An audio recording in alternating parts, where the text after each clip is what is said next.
मोनिका शर्मा। कहाँ से आई हैं? विदिशा से ही हैं। आप यहाँ पर कथा डेली सुन रही हैं, आज 5वां दिन है गुरु जी की कथा का, क्या कहेंगी आप? कथा में जो गुरुजी की कथा यूट्यूब पे तो हमेशा ही सुनते हैं, इस बार प्रत्यक्ष सुनने का अवसर प्राप्त हुआ। तो इस बार का जो गुरुजी ने सूत्र पकड़ा है कि भगत के वश में है भगवान, वो सूत्र की वजह से कथा सुनने में अलग ही आनंद आ रहा है, क्योंकि गुरुजी हर दिन किसी एक भक्त के विषय में चर्चा करते हैं। कलयुग में मतलब एग्जाम्पल देते हैं कि कलयुग में भगवान भक्तों को कैसे प्राप्त हुए हैं। तो वो सुन के थोड़ा और लगता है कि नहीं, हमें भी भक्ति करना चाहिए, इस कलयुग में भी भगवान हमें मिल सकते हैं, साक्षात भगवान हैं।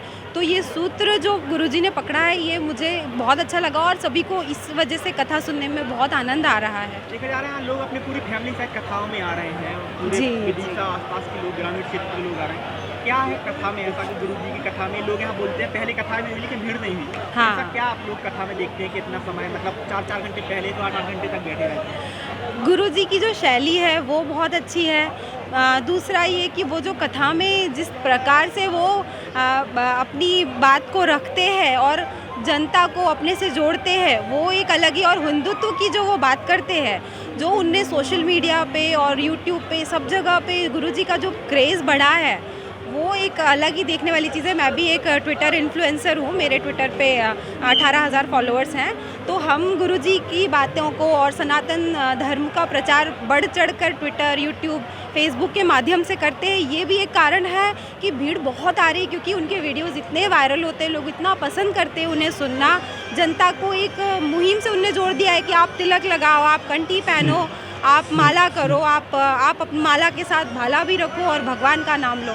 तो इस वजह से जनता आ रही है। क्या कहेंगे? आपने हिंदुत्व के लिए बोला, गुरु जी हिंदुत्व के लिए बोला, आपकी क्या राय है सनातन धर्म के लिए? मेरा ये मानना है कि हर सनातनी को अपने संस्कारों का और सनातन धर्म की हर बात का पालन करना चाहिए। जैसे कि तुलसी की माला पहनना हुआ, तिलक लगाना हुआ, अपने हिंदू देवी देवताओं की पूजन, और उसके साथ ही साथ हर त्यौहार को उनके महत्व के साथ मनाना। एक छोटी चीज़ों को जो हमारी पीढ़ियों से कुछ चीज़ें ख़त्म होती जा रही, लुप्त होती जा रही, उन्हें दोबारा लाना। कुछ ऐसे मंदिर हैं जो हैं तो बहुत अच्छे प्रसिद्ध मंदिर, लेकिन उनका धीरे धीरे उनके बारे में ज़्यादा प्रचार नहीं हुआ, वो उनकी ख्याति ख़त्म होती गई। तो उन्हें वापस से उनका जीर्णोद्धार हो, यही सनातन धर्म के लिए, हमारे लिए, आने वाली पीढ़ी के लिए बहुत आवश्यक है। पिछले 5 दिनों से यहाँ पर कथा चल रही है, आज 5वां दिन था और 2 दिन बाद कथा समाप्त हो जाएगी। क्या लगता है कि किसका क्या प्रभाव देखने को मिल रहा है? आपने बताया कि कंठी माला, तिलक, क्या लग रहा है? इसका प्रभाव कथा शुरू होने से पहले ही दिखने लगा था हमारे शहर में। विदिशा में जिस दिन मतलब कलश यात्रा थी, उस दिन शायद ही मुझे कोई दिखा होगा जिसने तिलक नहीं लगाया पूरे शहर में, क्योंकि मैं हम लोग 32 मंदिर गए थे हनुमान जी के, तो और उसके बाद पूरे शहर में घूमे, तो शायद ही कोई था जिसने उस दिन तिलक ना लगाया हो, भगवा कपड़े ना पहने हो। तो उस दिन से ही ये असर दिख रहा है, और पूरे शहर में जितने दिन से कथा चल रही है, हर व्यक्ति तिलक ही लगा हुआ दिखता है उसके माथे पर। जो नहीं लगाते थे, जिन्हें कभी भगवा पहने नहीं देखा, उन्हें भी कथा में आते हम देख रहे हैं। तो यही सबसे बड़ा परिवर्तन है। जो ऐसी बातें करते थे ना, हिंदुत्व की बातें कर रहे हो तुम, सनातन की बातें कर रहे हो, आज वो भी कथा पंडाल में दिख रहे हैं। तो देख के बड़ी हंसी भी आती है और खुशी भी होती है कि देखो गुरुजी का क्या प्रभाव है, कि आज सभी सीधी, कुत्ते की दुम भी कहते हैं ना, गुरुजी ने सीधी कर दी। तो वही बात है। छोटे-छोटे बच्चे हनुमान चालीसा का पाठ गुरु जी के प्रश्नोत्तरी में सुनाते हैं। जी। तो क्या लग रहा है कि कथा के प्रभाव से बच्चे सीख रहे हैं या माता-पिता सिखा रहे हैं? ये कहते हैं ना कि ये चीज़ें मतलब ट्रेंड से होती है। तो पहले ये ऐसे मानते थे कि आजकल ट्रेंडिंग नहीं है, आजकल क्लब में जाना, पब में जाना, बच्चों को इंग्लिश सिखाना ज़्यादा ट्रेंडिंग है। पर आजकल लोगों को ये चीज़ दोबारा रियलाइज़ हुई है कि नहीं, हमें हमारे बच्चों को सनातन की तरफ ले जाना ज़रूरी है, वरना हमारे धर्म में आगे जाके हमारे सनातन धर्म का ध्वजा लहराने वाले बच्चे कहाँ से आएंगे। तो मैं भी अपने बच्चे को तिलक लगाती हूँ, उसे भी मैं मतलब अभी बहुत छोटा है, लेकिन उसे भी मंत्र पढ़ाना, सुनाना, जिससे कि उसको सुन के भगवान के बारे में थोड़ा सा वो हो। और मैं मतलब इसको हमेशा हनुमान चालीसा तो एक दिन ऐसा नहीं जाता जिस दिन वो उसको ना सुनाए।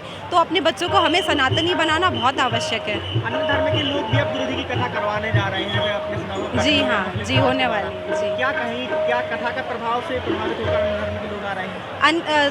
कोई भी धर्म हो, मतलब हनुमान जी का काम है पॉजिटिविटी फैलाना, कथा का काम है पॉजिटिविटी फैलाना। सब धर्म संभाव से, सबको कथा सुनने से किसी को कुछ अगर थोड़ा भी प्राप्त होती है, पॉजिटिविटी मिलती है, तो ज़रूर कथा होना चाहिए, सबको सुनना चाहिए, सबको मिलकर रहना चाहिए।